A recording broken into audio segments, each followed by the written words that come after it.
Di tengah hiruk-pikuk politik tanah air, masyarakat dihebohkan dengan kritik pedas Roky Gerung pada Presiden Joko Widodo. Kritikan bernada kasar ini berujung polemik. Apa maksud Roky Gerung mengucapkan kata-kata kasar? Bisakah Roky Gerung dipidana? Saya, Niluh Puspa, mencari jawabnya. Ambisi Jokowi adalah mempertahankan legasinya.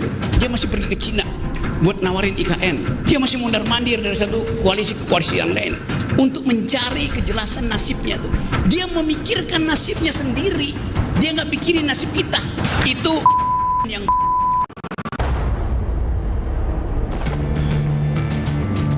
itu hal kecil lah. Terkait saya kerja aja. Ini kita kerja tertib. Kami masyarakat Dayak marah. Tidak boleh ada lagi yang menghina presiden.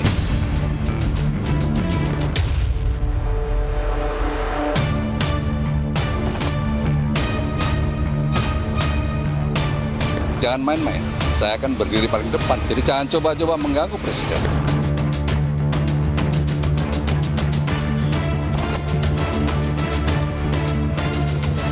Tadi menyebut Jokowi sebagai kepala negara, sebagai pembuat kebijakan. bagaimana memisahkan dia kepala negara dengan dia pribadi manusia? Bagaimana kalau tidak dipisahkan?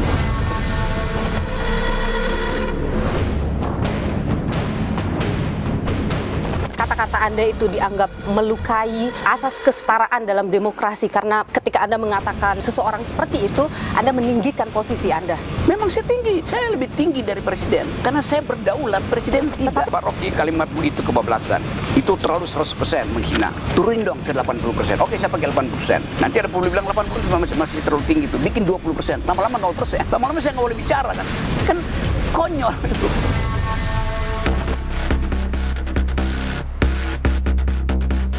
Tetap ingin Roky Gerung ditangkap. Iya. Kalau kita bicara soal penghinaan, Jadi presiden itu ditolak oleh Betul, Barreskrim. betul. Apa yang kemudian ingin dijerat pada Roky Gerung? Ya, Roky lupa bahwa ada pasal-pasal lain. Apa itu? Roky Gerung, akademisi yang kerap menuai kontroversi. Kali ini, Roky menyentil Presiden Joko Widodo menggunakan kata-kata yang dianggap oleh sebagian besar masyarakat sebagai kata yang kasar. Hal ini menuai polemik dan kegaduhan. Kata-kata kasar Roky Gerung terlontar saat ia menjadi pembicara di sebuah acara buruh di Bekasi. Kegiatan ini ditayangkan di kanal media sosial YouTube. Saat mengkritik permasalahan ibu kota Nusantara, kata-kata kasar bernada umpatan keluar dari mulut Roky.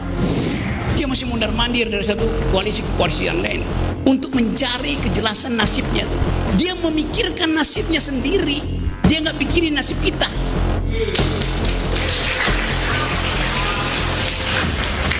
Itu yang Pernyataan Roky Gerung ini lantas mendapat respon dari sejumlah pihak. Banyak yang menilai ucapan Roky tersebut tak pantas diucapkan kepada presiden. Gelombang protes terhadap Roky Gerung pun bermunculan. Bahkan sejumlah pihak bersiap untuk memproses secara hukum terhadap Roky Gerung. Setelah kita ikutin aluran seluruh pembicaraan dari saudara Roky Gerung, kita menemukan juga ada delik pidana terkait soal SARA. Jadi terjadi keonaran. Kami masyarakat Dayak marah. Tidak boleh ada lagi yang menghina presiden. Siapapun yang mengganggu dan menghambat masalah IKN akan berhadapan dengan saya dan pasukan saya. Barreskrim Polri sempat menolak laporan terhadap Roky Gerung atas dugaan penghinaan pada presiden. Hal ini disebut oleh Polri sebagai delik aduan, artinya butuh persetujuan dari presiden jika ingin mengadukan dugaan penghinaan tersebut. Unsur delik aduan hendaknya dilaporkan langsung oleh pihak yang menjadi objek hinaan Roky, yakni Presiden Jokowi. Namun, presiden justru menanggapi santai perkataan Roky. Itu hal kecil lah. Terkait Saya kerja aja. Ya. Direktorat Tindak Pidana Umum Barreskrim Polri mengungkap sudah banyak laporan yang masuk terhadap Roky Gerung, baik ke Barreskrim Polri maupun laporan dari sejumlah Polda seperti Polda Metro Jaya, Sumatera Utara, Kalimantan Timur, Kalimantan Tengah, dan Daerah Istimewa Yogyakarta. Sadar telah membuat kegaduhan, Rocky lantas meminta maaf. Namun bukan permintaan maaf terhadap Presiden Jokowi atas kata-kata kasar yang ia lontarkan, melainkan permintaan maaf karena telah menimbulkan kegaduhan di masyarakat. Saya minta maaf terhadap keadaan hari ini yang menyebabkan perselisihan itu berlanjut tanpa arah itu. Dari awal saya katakan ini adalah kritik saya terhadap Presiden Jokowi yang saya ucapkan dengan sangat tajam, dan biasanya saya lakukan itu di mana-mana itu. Rocky berdalih kata-kata yang ia lontarkan memang bernada negatif. Namun kata ini sebenarnya berasal dari istilah kuno yang memiliki arti yang baik. Pengertian aslinya itu orang baik tuh sebetulnya, karena dia berupaya untuk membantu rakyat melalui gerobaknya itu kan, itu bagus juga membantu para gerilyawan untuk disembunyikan di dalam gerobak mereka. Dan inti dari dalam pengertian yang buruk tadi adalah ingin berkuasa terus. Namun pembelaan Rocky ini tak sepenuhnya diamini oleh ahli bahasa. Dalih Rocky soal makna asal kata tersebut dianggap hanya rekaan belaka. Sementara itu terkait dengan ada tidaknya pelanggaran hukum dari kata-kata yang dilontarkan oleh Rocky Gerung ini masih menjadi perdebatan di kalangan para ahli hukum. Saya berpendapat terkait dengan perbuatan Rocky Gerung ya itu melanggar etika saja. Jadi etika dalam menyampaikan pendapat. Kalau pelanggaran etika nggak usahlah disampaikan, ditegakkan melalui hukum pidana, maka sebaiknya ya sudah. Rocky Gerung sudah ada sanksi etik oleh masyarakat, menurut pendapat saya sudah cukup ya. Apalagi kalau tidak salah Rocky Gerung itu sudah meminta maaf karena menimbulkan polemik ya. Misalnya peraturan hukum pidana tahun 46 nomor 1 itu pasalnya 14 dan pasal 15 ya. Itu delik biasa, dia mensyaratkan adanya akibat dari pernyataan tersebut, sebenarnya menimbulkan keonaran, ya kan? Menimbulkan kebencian, rasa permusuhan, dan itu sudah terjadi akibat keonaran di mana-mana ramai kan. Saya akan bertemu dengan Rocky Gerung, saudara, untuk membahas polemik yang terjadi, termasuk juga mengapa ia sampai melontarkan kata-kata itu. Apa maksud dari Rocky Gerung ini? Selain itu, saya juga akan bertemu dengan Beni Ramdhani, pihak yang melaporkan Rocky Gerung atas dugaan penghinaan terhadap Presiden Joko Widodo. Ikuti saya, saudara.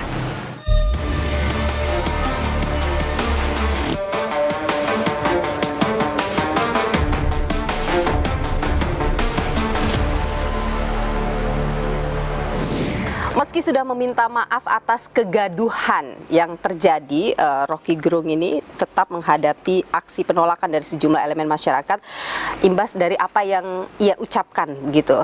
Nah, ini dianggap menghina presiden. Apa sih sebenarnya maksud dari kata-kata itu? Kenapa itu bisa keluar? Kita perbincangkan hal itu sudah bersama dengan saya, Rocky Gerung. Bung Rocky Gerung, terima kasih sudah bersama Niluh. Oke, Niluh. Jadi kenapa sampai kalimat itu keluar waktu itu? Jadi itu adalah acara konsolidasi buruh untuk aksi hari ini, 10 Agustus tuh, 1 juta buruh. Di dalam program itu ada sesi seminar. Saya diminta oleh buruh untuk memberi beberapa kritik konseptual terhadap 2 hal. 1 IKN, 2 Omnibus Law. Supaya mereka punya argumen untuk bertengkar dengan menteri itu. Jadi konteks saya adalah menerangkan di mana buruknya Omnibus Law dan di mana cacatnya IKN. Oke, terus kenapa sampai keluar kata-kata yang dianggap kasar oleh masyarakat itu? Itu konteks orang mau demo. Masa mau demo dikasih kata-kata yang tidak membakar? Kan mesti membakar kan, semangat. Jadi memang ada keinginan untuk memprovokasi mereka. Bukan memprovokasi. Situasi itu, situation call for decision itu. Jadi decision saya, keputusan saya, oke, saya pakai kalimat itu. Supaya ada semangat. Karena itu saya mesti ucapkan bahwa Omnibus Law dan IKN itu produk kebijakan dari kalau dia berani debat dengan buruh, kan saya tambahkan di situ kan. Tapi orang cuma anggap saya ucapkan itu tanpa konteks. Padahal sebetulnya itu semuanya adalah hal yang betul-betul saya ucapkan dengan niat untuk memberi kritik setajam-tajam. Kritik yang tajam itu memang harus menggunakan kata-kata yang tadi Anda sebutkan itu. Bisa, saya bisa pakai bahasa Latin, bisa pakai bahasa Jerman di situ. Kemudian nggak ada yang ngerti kan. Maka saya pakai bahasa yang orang mengerti. Itu artinya apa? Itu artinya apa? Jadi saya pakai itu dan saya bertanggungjawabkan. Tadi Anda menyebut Jokowi sebagai kepala negara, sebagai pembuat kebijakan. Bagaimana memisahkan dia kepala negara dengan dia pribadi manusia? Bagaimana kalau tidak dipisahkan? Itu artinya Jokowi adalah raja. Hanya di dalam raja itu tubuh pribadi dan tubuh publiknya menyatu. Ada juga yang menganggap bahwa dia sebagai personal pribadi ataupun dia sebagai presiden itu tidak bisa dipecahkan. Itu adalah satu kesatuan gitu, karena presiden itu kan wadah, harus ada orangnya begitu. Itu pandangan kerajaan itu, bukan pandangan republik. Masa nggak bisa dibedain tuh? Kan kita memilih presiden, maka dignitas dia tidak boleh dilekatkan. Tapi kan di situ manusia, ada manusianya. Nah itu betul Nilu. Martabat itu selalu hanya dilekatkan pada manusia, karena itu disebut human dignity. Nggak ada presidential dignity atau presiden dignity. Jadi dignitas itu, martabat, hanya melekat pada manusia konkret individu, karena dia punya perasaan, dia tergores harga dirinya tuh. Kalau saya punya problem pribadi dengan presiden, maka saya menghina dia tuh sebagai Jokowi. Tapi saya nggak punya problem dengan presiden kan. Saya punya problem dengan seseorang yang ada dalam jabatan publik. Itu bedanya begitu. Maka dia nggak boleh tersinggung. Ketika Anda mengeluarkan kalimat itu, Anda tentu sangat sadar bagaimana masyarakat memandang kata-kata itu. Yes. Dan ketika ini sampai ke masyarakat, pasti akan menimbulkan pro kontra, menjadi kontroversi di tengah masyarakat. Anda tahu itu kan? Tahu. Bahkan saya tahu bahwa masyarakat mesti dididik untuk bisa bedain itu. Artinya dididik untuk bedakan tubuh publik dan tubuh privat presiden. Jadi kalau belum bisa bedakan, artinya presiden gagal menyelenggarakan kurikulum demokrasi kan. Ada juga yang bilang keberanian Anda itu karena ada yang nge-backing Anda. Anda adalah antek asing.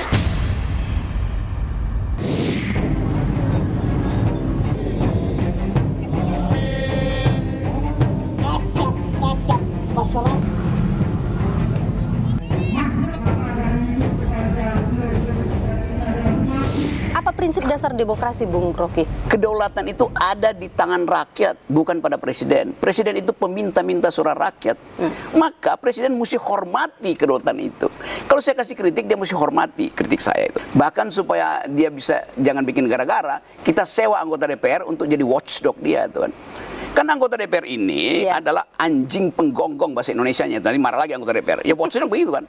Anjingnya mesti gonggongin siapa? Gonggongin presiden, jangan gonggongin rakyat. Kalau Anda dianggap, kata-kata Anda itu dianggap melukai asas kesetaraan dalam demokrasi, karena ketika Anda mengatakan seseorang seperti itu, Anda meninggikan posisi Anda. Memang saya tinggi, saya lebih tinggi dari presiden. Karena saya berdaulat, presiden tidak. Tetapi secara hierarki kan presiden itu adalah pemimpin, kepala negara. Kapan dia jadi pemimpin? Ketika dia minta izin pada rakyat, ketika dia dipilih oleh rakyat. Kita di Indonesia ada norma, ada batasan begitu. Bagaimana Anda melihat bahwa Anda kebablasan tuh di situ? Kalau ada orang yang bilang, oke, Pak Rocky, kalimatmu itu kebablasan, itu terlalu 100% menghina, turunin dong ke 80%. Oke, saya pakai 80%. Nanti ada publik bilang 80% masih terlalu tinggi tuh, bikin 20%. Lama-lama 0%. Lama-lama saya nggak boleh bicara kan. Kan konyol itu. Tapi Anda kan tidak dilaporkan juga oleh presiden. Pastinya masih terus justru boleh bicara. Justru itu Presiden Jokowi mengerti bahwa yang terhina bukan diri dia sebagai Jokowi. Kalau begitu yang terhina adalah presiden. Oke, sekarang kita cari deliknya. Kan delik itu, delik penghinaan presiden sudah dihapus oleh Mahkamah Konstitusi. Jadi nggak mungkin ada delik yang namanya penghinaan presiden. Oke, sekarang kan bukan itu ya, tapi Anda dianggap membuat kegaduhan. Nah itu masalahnya. Gaduh artinya ada yang pro saya, ada yang kontra saya. Sekarang Anda lihat bagaimana? Itu tetap berjalan pro kontra itu. Ada kegaduhan itu? Memang. Gara-gara apa yang Anda ucapkan? Iya. Dan kalau Anda misalnya dilaporkan dengan pasal menimbulkan kegaduhan. Sekarang diperiksa kegaduhan itu disebabkan oleh saya atau oleh sponsor-sponsor yang nggak ngerti tentang demokrasi. Anda tidak khawatir kalimat yang Anda keluarkan kemudian membuat orang terprovokasi yang kemudian akhirnya menimbulkan ada kegaduhan, ada kerusuhan, atau ada upaya-upaya demonstrasi yang berakhir dengan keras misalnya? Saya tahu konsekuensinya. Anda tahu konsekuensinya, artinya Anda juga sadar itu bisa terjadi? Sadar, tapi saya harus memilih. Saya mendidik atau saya diamkan. Apakah mengantarkan mereka untuk bisa melakukan itu termasuk mendidik? Yes. Karena kalau saya tidak didikannya apa dong jadinya, Bu? Negeri ini memilih demokrasi, memilih republik, tetapi kulturnya feodal. Kulturnya itu sopan santun itu. Sopan santun itu kemunafikan dalam politik. Itu yang saya bilang harus ada pendidikan politik. Dan pendidikan politik harus dilakukan dengan menggunakan kata-kata seperti itu. Bukan dengan kata-kata, dengan konsep. Kan konsep tadi itu terhadap pejabat publik di dalam kedudukan dia sebagai pemimpin negara atau pemimpin pemerintahan kan.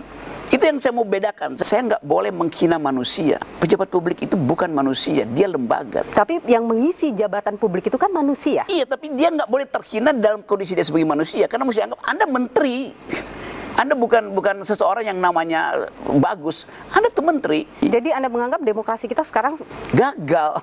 Karena itu saya ambil risiko itu. Kan saya bilang saya minta maaf karena saya membuat kontroversi sehingga terjadi pro dan kontra. Anda minta Ada maaf lesson learned di situ. atau bangga karena terjadi kontroversi? Enggak, saya nggak bangga. Karena saya anggap bahwa mestinya mereka paham itu. Terutama yang anti pada saya, mesti mereka paham. Karena orang-orang yang harusnya terdidik paham bahwa nggak boleh melarang saya bicara tuh. Begitu dong. Anda ya. tidak khawatir mahasiswa atau generasi muda kemudian mengikuti atau melakukan kedepannya dalam berdemokrasi menggunakan kata-kata yang kasar, mencerca orang lain misalnya? Survei aja. Begitu banyak orang yang merasa memang itu hak kami untuk mencerca tuh. BEM UI berapa kali mencerca Presiden Jokowi itu mahasiswa tuh, dengan meme yang segala macam. Bagaimana kalau apa yang Anda lakukan dianggap sebagai bukan mengkritik, bukan mengingatkan, tetapi lebih kepada Anda sedang menjadi demagog? Yang saya kritik para demagog justru, I'm doing pedagogi. Saya kasih pedagogi. Demokrasi itu tidak boleh ada asumsi bahwa seseorang harus diselamatkan dari cacian. Enggak begitu. Demokrasi itu membenarkan orang mencaci, tapi yang dicaci itu ada jabatan, bukan orang. Anda kan sering ya memberikan kritik pada Presiden selama sangat sering, bukan sering terus-menerus. Ada nggak yang kemudian oleh Pak Presiden ditindaklanjuti kritikan Nggak Anda? ada. Kira-kira kenapa begitu ya? Saya nggak tahu. Kan saya cuma kasih kritik. Kan mereka bilang kasih kritik. Tapi Pak Rocky kasih solusi juga dong. Solusi, saya bayar pajak untuk kalian untuk cari solusi, ngapain cari solusi? Dan Anda menilai ketika mengkritik pemerintahan dengan menggunakan kata-kata tadi, itu efektif? Efektif. Apa bukti efektif? Ya buktinya sekarang semua orang menganggap memang mesti dirubah IKN itu, mesti dirubah Omnibus Law. Karena kalau nggak efektif, buruh nggak akan terus-menerus kan. Tapi sampai sekarang udah diubah belum kan? Belum ya? Ya belum, artinya bisa kita katakan tetap sudah efektif menggunakan cara-cara menyebabkan orang berpikir ulang. Kritik saya itu fundamental apa tidak itu? Kenapa tidak menggunakan kata-kata yang lebih baik misalnya atau lebih halus begitu misalnya? Bisa saya perhalus, tetapi nggak efektif lagi kan? Ya tapi dengan kata-kata ini juga tidak efektif juga kan akhirnya? Tetap efektif, menimbulkan kehebohan sehingga orang berpikir ulang. Nilu misalnya minta dibangunkan, kamu pasang wakernya bunyi kamu nggak mau bangun, maka ibumu siram kamu air kan. Nah Pak Jokowi atau kabinet nggak bangun-bangun, maka saya siram air dong. Tapi kalau Anda menilai pemerintahan Pak Jokowi selama 10 tahun, hampir 10 tahun ini nggak ada baik-baiknya? Nggak ada. Nggak ada? Coba sebutin satu. Sama sekali? Satu, coba. Misalnya. Saya bertanya ke Anda. Kalau ada pasti saya udah sebutin kan. Misalnya apa yang paling fundamental yang Anda rasa ini harusnya bisa tapi tidak dilakukan? Dua hal diwajibkan oleh konstitusi untuk dijalankan oleh Presiden Jokowi. Satu, cerdaskan kehidupan bangsa. Dua, pelihara fakir miskin. IQ nasional Indonesia itu turun tinggal 70 di Asia. Artinya tidak ada pencerdasan kehidupan bangsa. Pelihara fakir miskin, itu juga perintah konstitusi itu. Buktinya sekarang stunting itu prevalensinya tuh 20-25%. Artinya 1 dari 4 bayi yang lahir mengalami stunting. Jadi dia tidak mengalami kesejahteraan.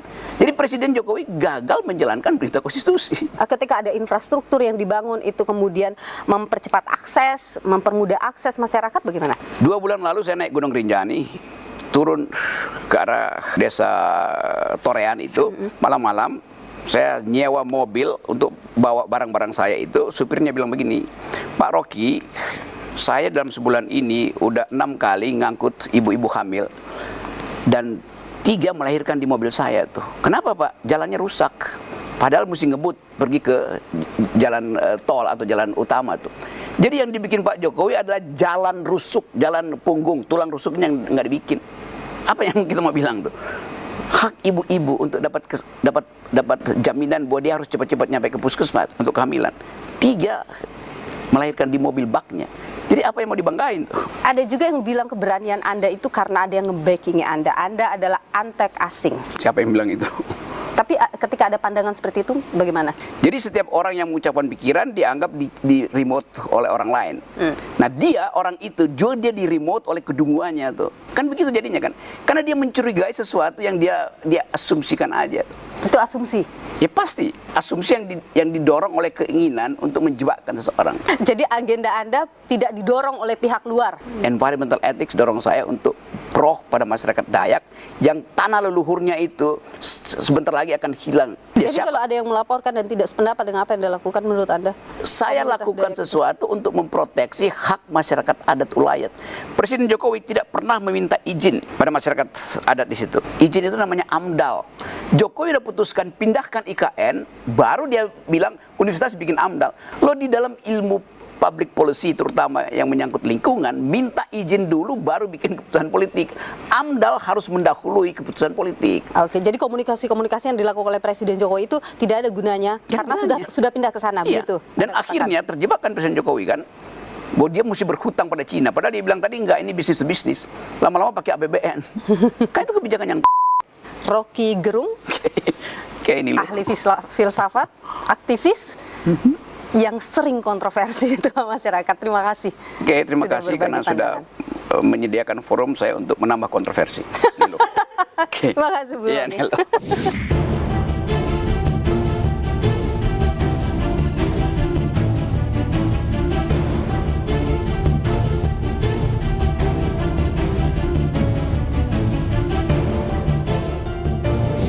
Relawan Presiden Jokowi yang tergabung dalam Barikade 98 resmi laporkan Rocky Gerung ke polisi usai Rocky Gerung melontarkan kalimat yang disebut menghina Presiden Joko Widodo. Selain memberikan laporan, relawan Jokowi Barikade 98 ini juga berencana melakukan aksi demonstrasi. Apa yang menjadi latarnya?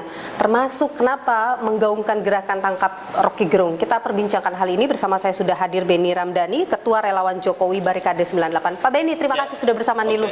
Sehat terus. Pak Beni, kenapa ingin Rocky Gerung ditangkap? Kita ingin demokrasi ini sehat ya. Apa yang dilakukan Rocky Gerung melukai demokrasi? Ya, di atas politik itu kan selalu ada moral etik. Oke. Dia value dan nilai tertinggi dalam berbangsa, bernegara, dan dalam kehidupan sosial masyarakat kita. Nah, jika itu dilanggar, maka saya yakin ini warisan yang buruk ya bagi anak-anak muda generasi kita ke depan. Apa yang dilukai demokrasi, yang mana yang dilukai oleh Rocky Gerung? Ya, kita ingin siapapun yang nanti dan sekarang ya memegang mandat kekuasaan itu dikritik sekuat-kuatnya karena tidak ada kepemimpinan yang sempurna. Termasuk kami merasa sebagai pendukung Pak Presiden Jokowi. Jokowi bukanlah manusia yang sempurna. Ketidaksempurnaan itulah yang harusnya diperkuat dengan masukan, ya, dengan koreksi, dengan kritik yang sangat tajam dan keras bahkan untuk penguatan tugas-tugas kenegaraan. Oke, apa yang dilakukan Rocky Gerung bukan mengkritik? Itu sudah keluar dari adab dan etik Di ya, mananya dalam letaknya? bernegara. Bisa dibayangkan, seorang presiden dikata-katai dengan kata-kata kemudian, dan jika ini dibenarkan maka setiap pejabat nanti bisa dilakukan hal yang sama. Nah, ini nggak bisa dibiarkan. Jadi kritik itu harus disampaikan dengan cara bagaimana? Bebas saja ya. Kalau misalnya Rocky Gerung menggunakan kalimat kamu presiden, kamu tidak benar, kamu tidak becus, nggak ada masalah. Ya, presiden perlu dikritik oleh siapapun yang hingga hari ini, termasuk mereka yang oposisi terhadap kekuasaan. Jadi sebaiknya mengkritik presiden seperti apa menurut Lakukan Anda? kritik ya secara konstitusional, kebebasan demokrasi sebagaimana yang tidak melanggar etik dan adab itu dilakukan, dan presiden sangat terbuka, termasuk kami para pendukung Jokowi. Pernahkah misalnya demo berjilid-jilid pada presiden sebagaimana itu kami anggap demokrasi, kemudian kami balas dengan demo tandingan? Nggak pernah. Ketika seseorang melanggar norma atau melanggar etik, begitu, apakah hukumannya hanya dengan penjara? Ya, Rocky Gerung kan tidak pernah meminta maaf. Permintaan maaf dalam konferensi pers yang dilakukan Rocky Gerung itu lebih kepada permintaan maaf karena ucapannya telah menimbulkan kegaduhan dan keonaran. Ini tidak substantif. Anda inginnya dia minta maaf pada Kalau Jokowi? Rocky Gerung meminta maaf atas pernyataan yang tidak pantas, yang Terhadap tidak presiden. etis, kemudian dia mencabut kalimat ya yang dilontarkan, saya yakin ya para pendukung Jokowi adalah orang yang sangat fairness, yang bisa juga memaafkan. Jadi Anda maunya dia minta maaf dan mencabut kata-kata itu? Kami punya prinsip, hanya seorang pecundang yang tidak mau mengakui kesalahannya dan meminta maaf, dan hanya seorang pecundang juga yang tidak mau memaafkan orang yang meminta maaf. Ketika Rocky Gerung menyebut bahwa dia tidak menghina Jokowi, tetapi fungsinya yaitu presiden, bagaimana Anda menilai? Rocky Gerung ini kan selalu mengatasnamakan intelektualisme. selalu mengatasnamakan kebebasan berpendapat, selalu mengatasnamakan atas nama demokrasi. Dia lupa untuk membedakan kritik dan hujatan, kritik dan caci maki.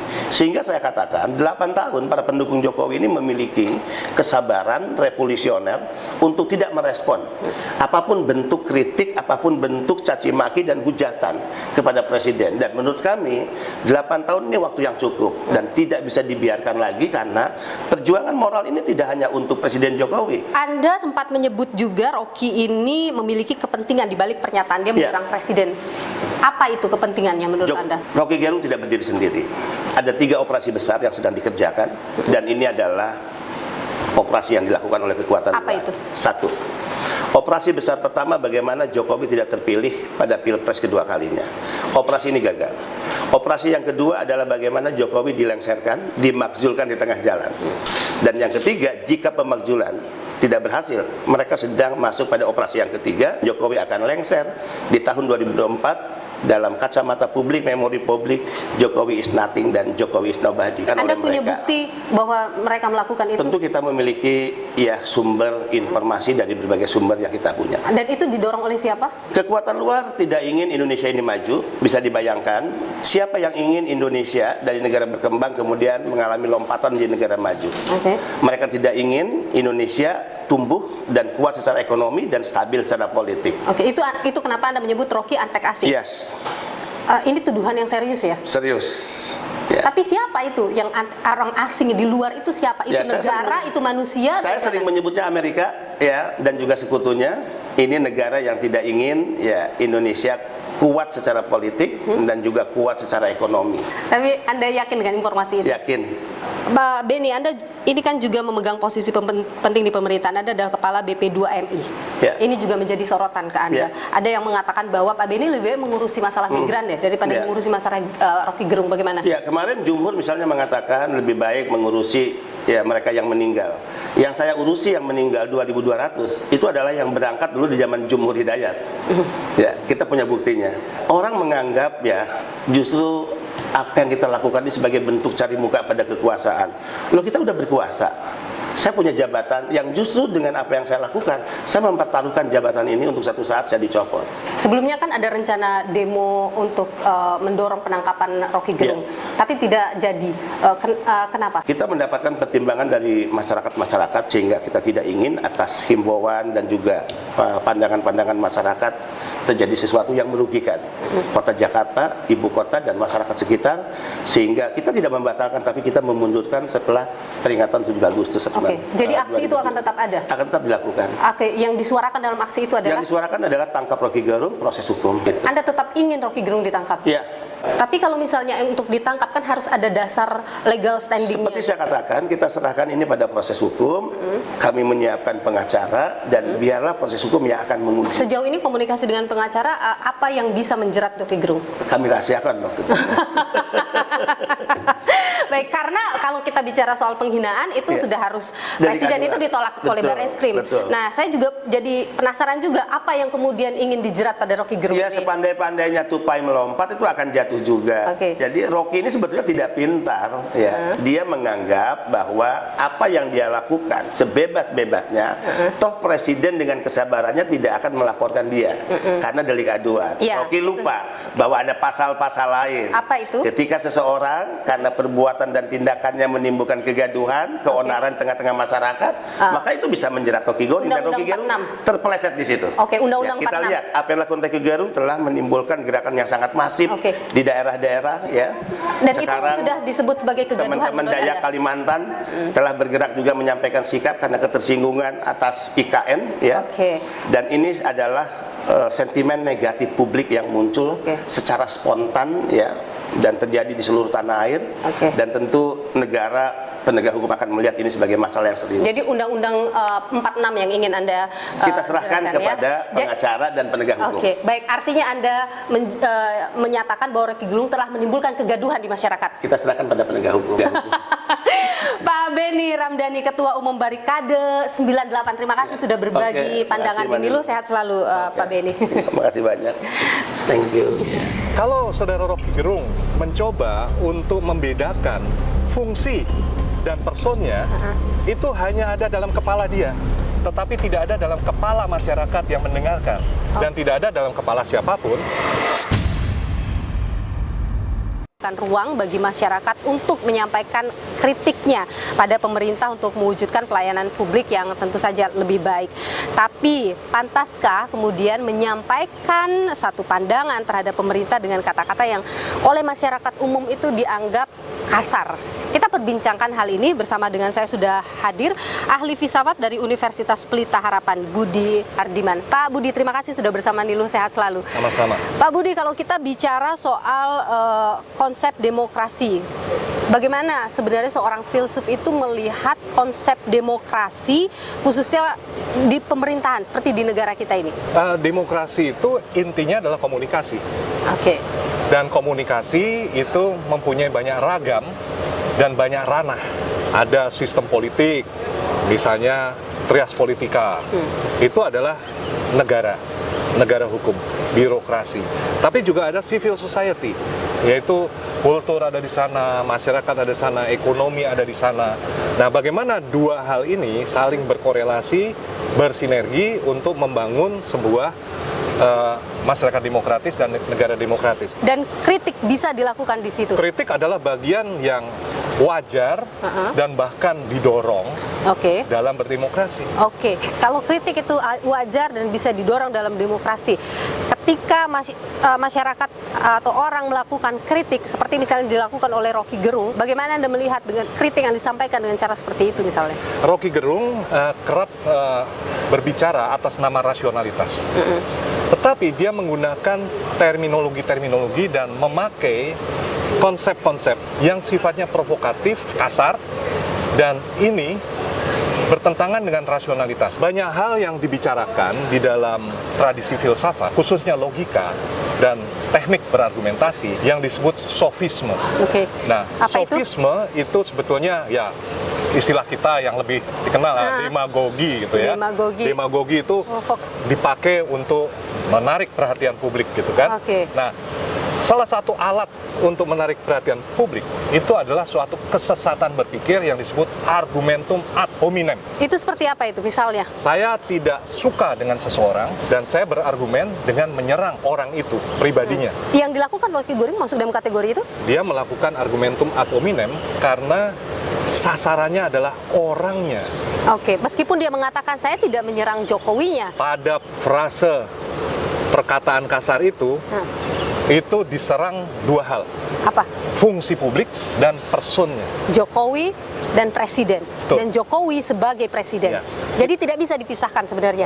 Kalau saudara Rocky Gerung mencoba untuk membedakan fungsi dan personnya, itu hanya ada dalam kepala dia, tetapi tidak ada dalam kepala masyarakat yang mendengarkan, dan tidak ada dalam kepala siapapun, karena dalam kenyataan tidak ada presiden pada umumnya, yang ada adalah presiden tertentu, dan hari ini namanya Jokowi.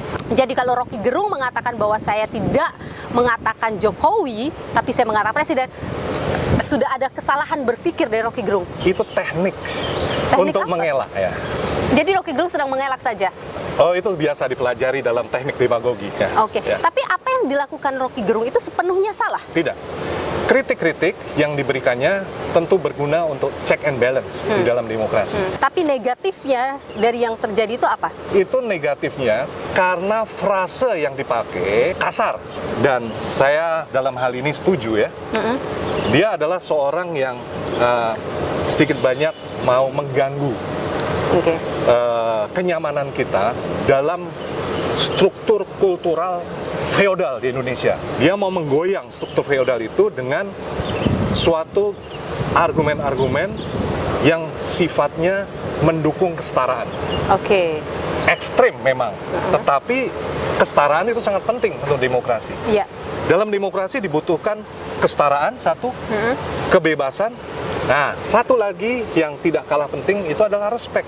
Kesetaraan tanpa respek itu sama seperti kebebasan tanpa respek, yaitu akan menghasilkan chaos. Pada hemat saya, respek tetap penting, diarahkan pada dua hal, fungsi publik Bukan hanya presiden, tetapi semua petugas publik, semua. Sebaliknya, pelayan publik harus memberikan respek kepada kita sebagai kliennya. Kedua, respek juga diarahkan pada person di belakang petugas fungsi itu. Kalau dipisahkan, sebetulnya kita tidak sedang respect, melainkan sedang memanipulasi fungsi itu untuk kepentingan kita. Cara-cara yang dilakukan oleh Rocky Gerung itu sudah menunjukkan kesetaraan tadi dan kebebasan tadi dalam demokrasi.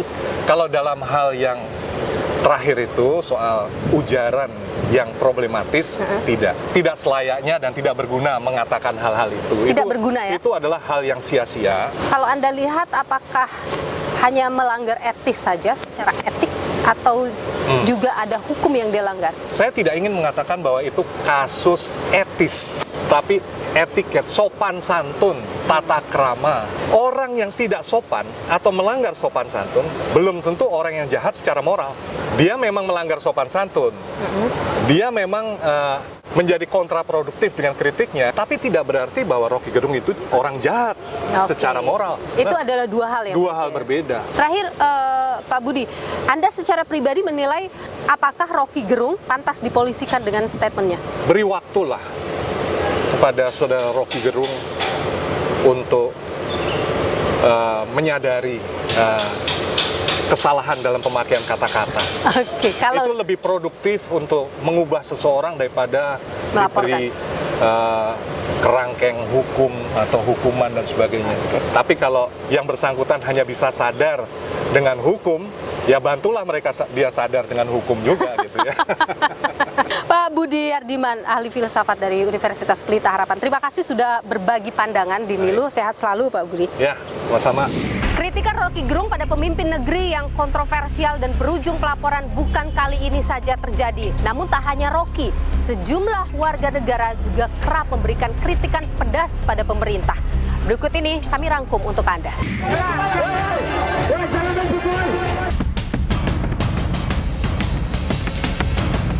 Itu hal kecil lah.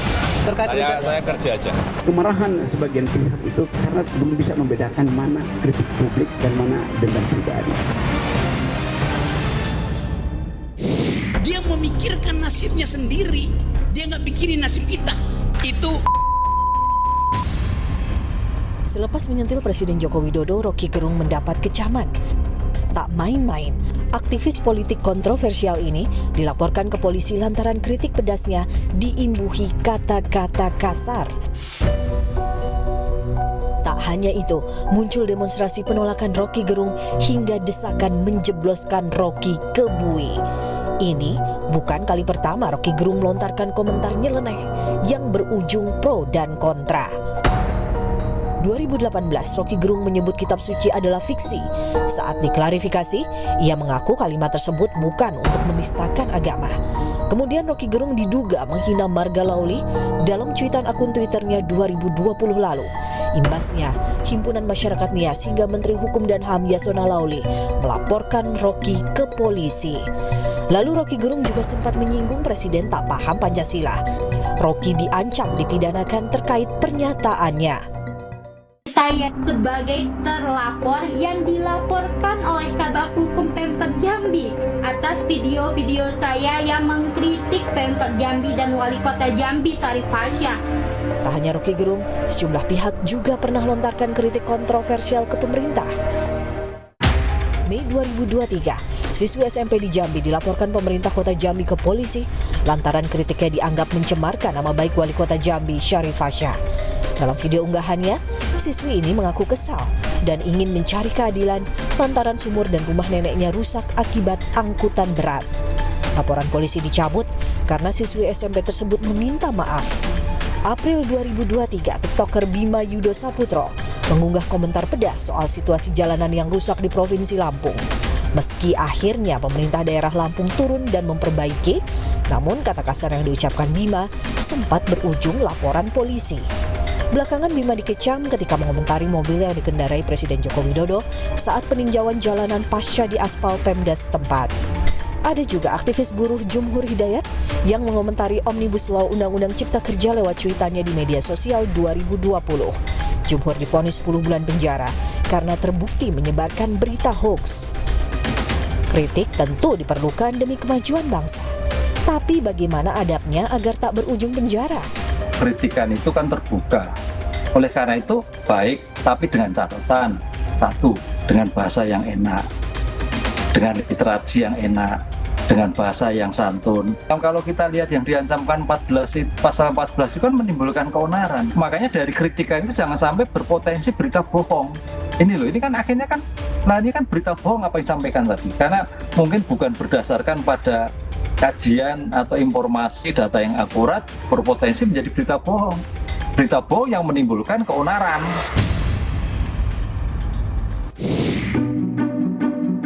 Demokrasi menjamin kebebasan setiap warga negara bersuara, memberi kritik, mengingatkan mereka yang berkuasa. Namun, ada nilai dan batasan yang harus dijaga demi keberlangsungan hidup bangsa yang bermartabat.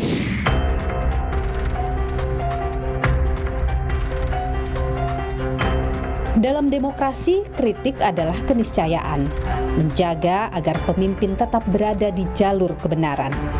Namun, mengeluarkan pendapat haruslah secara seksama, jangan sampai mencederai norma dan etika. Ikuti terus informasi perkembangan pemilu hanya di Kompas TV, independen, terpercaya. Saya, Niluh Puspa, sampai jumpa.